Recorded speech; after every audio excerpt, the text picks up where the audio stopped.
사랑하는 푸른나무 교회 성도 여러분, 10월에는 우리 사사기의 역사를 통해서 우리에게 주시는 하나님의 교훈을 함께 발견해 보려고 합니다. 특별히 오늘 우리 함께 읽어볼 본문은 사사기 12장 1절부터 7절의 내용입니다. 제12장. 에브라임 사람들이 모여 북쪽으로 가서 입다에게 이르되, 내가 암몬 자손과 싸우러 건너갈 때 어찌하여 우리를 불러 너와 함께 가게 하지 아니하였느냐? 우리가 반드시 너와 내 집을 불사르리라.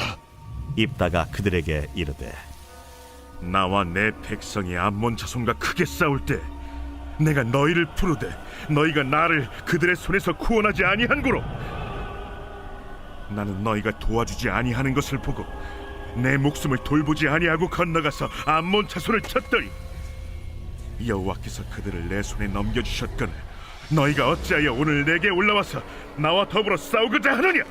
입다가 길르앗 사람을 다 모으고 에브라임과 싸웠으며 길르앗 사람들이 에브라임을 쳐서 무찔렀으니 이는 에브라임의 말이, 너희 길앗 사람은 본래 에브라임에서 도망한 자로서 에브라임과 문하세 중에 있다. 길르앗 사람이 에브라임 사람보다 앞서 요단강 나루턱을 장악하고 에브라임 사람의 도망하는 자가 말하기를, 청하건대 나를 건너가게 하라 하면 길르앗 사람이 그에게 묻기를, 내가 에브라임 사람이냐 하여 그가 만일 아니라 하면 그에게 이르기를 시볼렛이라 발음하라 하여 에브라임 사람이 그렇게 바로 말하지 못하고 시볼렛이라 발음하면 길르앗 사람이 곧 그를 잡아서 요단강 나루턱에서 죽였더라.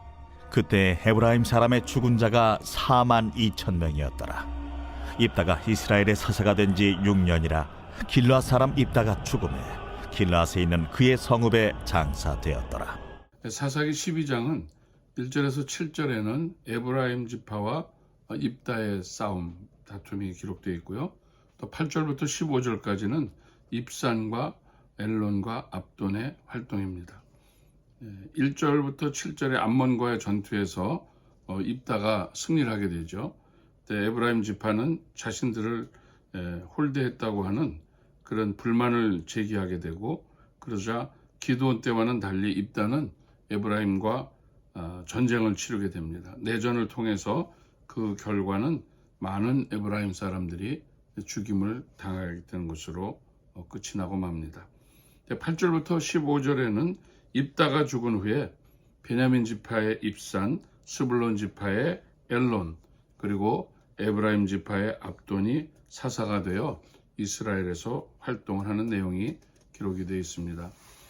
오늘 우리가 여기서 좀 살펴볼 그런 본문의 내용은 1절부터 4절에는 우리의 대적이 누구인가, 우리의 싸움에서 우리 전쟁을 잘 하려면은 피아를 잘 식별하고 또 아군끼리는 협력하고 적군을 향해서는 잘 싸워야 하는데, 먼저 에브라임 지파는 누가 적인지 구분하지 못하고 있었습니다. 에브라임은 이스라엘을 괴롭히는 암몬을 비롯한 이방 민족들과 싸워야 하는데도 불구하고 동족인 길르앗 사람들과 입다를 적으로 여기고 싸움을 걸었습니다. 그 결과 싸움터에서 에브라임의 수많은 장정들이 목숨을 잃고 말았습니다.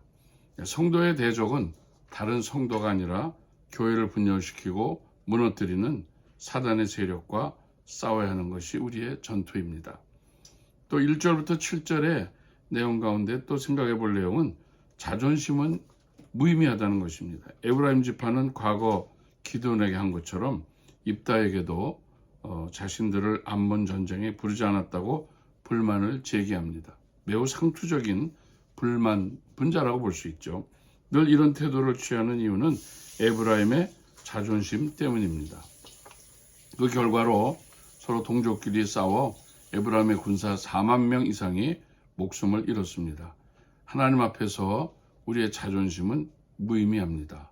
하나님 앞에서 우리는 똑같은 죄인이고 서로를 낮게 여기며 존중할 줄 아는 우리가 되어야 하겠습니다. 그 다음에 8절에서부터 15절에서 우리가 볼 수 있는 내용은 입다가 죽은 후에 입산과 엘론과 압돈이 사사가 됩니다. 평화의 시기가 주는 위험을 여기서 우리가 살펴볼 수 있는데요. 이때에는 이방인들의 공격이 없는 평화 시대였습니다. 평화로운 시기에 사사들이 영적으로 풀어지기 시작했습니다. 입사는 아들과 딸 각각 30명을 두었다고 합니다. 뒤를 이은 엘로는 어떤 일을 했는지 기록이 없고 압도는 아들 40명과 손자 30명이 있었다고 기록합니다. 이들이 사사이면서도 하나님의 명령을 어기고 여러 번 결혼했다고 볼 수 있습니다. 평화는 하나님이 주시는 선물입니다. 이 평화를 잘 지켜낼 때 우리에게 진정한 축복이 되는 것입니다.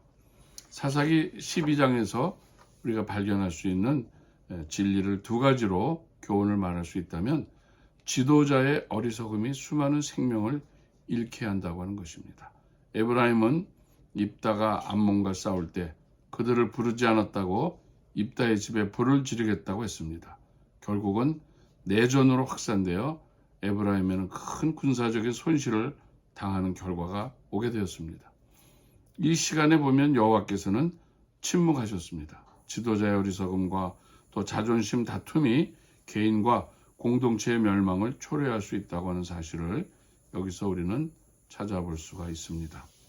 두 번째로 우리가 생각할 수 있는 교훈은 지도자의 타락이 민족 공동체의 고통을 초래한다는 것입니다. 입다가 죽은 후에 3명의 사사가 이스라엘을 다스리게 되는데 그들은 이방인과 결혼하지 말라는 명령도 지키지 않았고 하나님의 창조시에 제정하신 결혼 제도도 따르지 않았습니다. 이들은 사실 하나님이 사사로 부르지도 않았고 백성들이 세우지도 않은 사람들입니다. 그들의 행태를 보면 사사라기보다는 왕과 같은 권세를 누렸음을 알 수 있습니다. 언제나 지도자는 하나님의 그 주신 원리와 또 원칙을 가지고 백성 앞에서 성실하고 모범적으로 그들의 사명을 감당할 때 그 땅에 평강이 찾아오고 자존심과 그리고 자신의 어떤 영달을 위해서 자기의 위치를 잘못 사용할 때에는 민족적으로 부족적으로 큰 어려움과 고통을 겪게 된다고 하는 사실을 오늘 이 본문에서 우리는 찾아볼 수가 있습니다.